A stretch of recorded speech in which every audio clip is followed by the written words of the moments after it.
Flop Ashis, 2.5 বছরে 3বার হার আশিস সাহার। আশিসের পদত্যাগের দাবি উঠল কংগ্রেসের থেকে। কংগ্রেসের সভাপতি হয়ে একেবারে ধরাশায়ী আশিস। শীঘ্রই কংগ্রেসের সভাপতি থেকে আশিস সাহাকে সরানোর গেম প্ল্যান সাজানো হচ্ছে কংগ্রেসেরই তরফে। 2022-23, 2024 2.5 বছরের ব্যবধানে প্রদেশ কংগ্রেসের সভাপতি আশিস সাহা 3বার পরাজিত হয়েছেন। 2বার বিধানসভায়, 1বার লোকসভায়।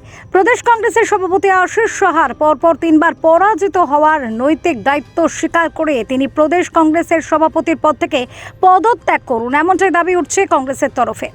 সাধারণ কর্মীদের দাবি, লোকসভা নির্বাচনে 30টি বিধানসভা আসনের মধ্যে একটিতেও জয়ী হতে পারেননি আশিস বাবু, কোনো বুথেই জিততে পারেননি। এমন নেতাকে নিয়ে আগামী দিনে কংগ্রেসের ভবিষ্যৎ কোনোভাবেই ভালোর দিকে যাবে না।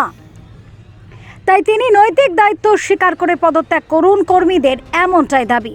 তিনি বারবার পরাজিত হলেও তিনি কিভাবে প্রদেশ কংগ্রেস সভাপতির কুর্সি আঁকড়ে ধরে থাকেন, এমনটাই প্রশ্ন তাদের বক্তব্য, কংগ্রেসে অবশ্যই পদত্যাগের নজির নেই। যতদিন এআইসিসি ব্যর্থ নেতাদের না সরাবে ততদিন তারা কুর্সি ধরে রাখবে, এটাই কংগ্রেসের কালচার।